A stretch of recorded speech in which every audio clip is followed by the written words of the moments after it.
Thank you, Honourable Speaker. Honourable Speaker, I would like to applaud the government for its visionary and decisive leadership and support to resource-based sectors. I would like to congratulate the Honourable Minister for Economy and his hard-working team, and to all permanent secretaries and civil servants for a very comprehensive, well-thought-out and all-inclusive budget. Honourable Speaker, sir, this budget is indeed an inclusive people's budget that ensures no one is left behind. Through the social relief initiatives and assistance such as direct cash assistance, bus fare subsidy, EFL and water subsidy, increase in social welfare assistance, to name a few, provided yet again in this budget for vulnerable Fijian families that would be able to access these facilities to support their basic necessities. To support existing and the creation of new business, the government, in its wisdom, continues to strip away unnecessary requirements and fees, review and amend legislative provisions, support online digitalization transition to ease the cost of doing business for local and foreign entrepreneurs. Honourable Speaker, let me begin by highlighting that the overall breakdown and announcement of the 2022-2023 annual budget was done with great consideration and foresight by the FijiFirst government. While extensive consultation was made with our public and private sectors, consultations was also done with rural communities to allow for a transparent and accountable approach. Honourable Speaker, sir, needless to say, we cannot even try and understand this budget without recognizing the international economic trends and the progress of our global partners. Global trends such as the lingering impacts of COVID-19 and the recent conflict between Russia and Ukraine, which has drastically affected oil prices and the progress of many global economies. Honourable Speaker, sir, in highlighting this, I must say that through the strong leadership of the FijiFirst government, the 2020-2023 annual budget that has been tabled not only addressed the needs of the Fijian people and economy, but has been carefully allocated to mitigate the global trends that we all must consider as an inclusive government. Honourable Speaker, sir, at this juncture, I would like to acknowledge the budget provisioning for the Ministry of Fisheries.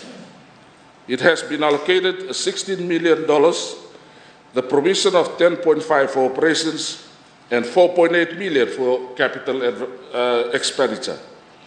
This is an increase of 3.2% in provisioning as compared to the Ministry's 2021-2022 budget of 15.5 million. This budget will be used by the Ministry to execute its mandate of sustainable fisheries management to support the fisheries sector and government in restoring economic growth and community livelihood. As I understand, this budget promotes stability and security as it takes into account the economic challenges faced by Fiji as a country and shows government's visionary leadership and commitment. Therefore, the Ministry is required to be prudent in the execution of the budget in order to meet its mandate. Honourable Speaker, sir, as a responsible ministry, our goal is to achieve this through an inclusive approach of close collaboration and dialogue with our diverse stakeholders, from the subsistence fisher in all remote islands, rural villages and informal settlements, in the onshore, inshore and coastal areas, to the offshore commercial fishers, amongst others. The underlying principle of the role we play is to sustainably manage Fiji's marine resources, to provide food security and economic growth whilst also ensuring its sustainability for posterity. Given this setting, the Minister has taken bold and cautious measures which include the temporary lifting of the seasonal bans on sea cucumber or beach demur and gropers or kaukaua and don. Honourable Speaker, sir, the Ministry will develop a fit-for-purpose legislative framework, enforce compliance, implement the foreshore and coastal fisheries licensing system, provide advisory and support services, and conduct appropriate research and marine conservation activities, all of which will be aligned to the government's national priorities and to Fiji's commitment to international conventions. Honourable Speaker, sir, the Ministry operates a nationwide service centre network ensuring quality and excellence which is embedded in the processes, service delivery and its people. This service centre network implements key programs, projects and activities connecting the industry to the community and its development partners. Honourable Speaker, sir, the Ministry's effort to achieve a sustainable blue economy remains steadfast. It will continue to incorporate climate resilience and adaptation efforts through practical and viable adaptation solutions for the benefit of individual fisheries business, the sector, and the communities it serves. Honourable Speaker, sir, I would like to stress that the Ministry will continue to lay emphasis on employment creation, empowerment, and economic inclusivity in the fisheries sector. This focus is in line with the priorities of the 5 to 20-year National Development Plan and is underpinned by the policy aspirations to enhance distribution of fisheries wealth to all Fijians. Moreover, these objectives are aligned to our Honourable Prime Minister's announcement in the United Nations Social Conference in Lisbon, and again reinforced by the Pacific leaders in the Pacific Island Forum meeting held recently in Fiji.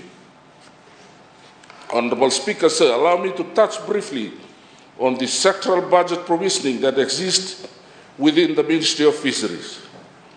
For aquaculture, there is an increased allocation of 3.28 million. Research and development, 1.95 million. Coastal fisheries, 3.03 million. Offshore fisheries with 2.65 million, and technical services, 1.09 million. Honourable Speaker, I commend the government for its commitment in allocating the needed physical envelope and would like to reaffirm this August Parliament that we are determined to make every dollar count for the Fijian people and the economy. Honourable Speaker, sir, the Offshore Fisheries Management Division, OFMD, is responsible for ensuring that the tuna sector is managed in a sustainable manner through the ongoing implementation of measures to effectively monitor and curb illegal, unreported, and unregulated or IUU fishing.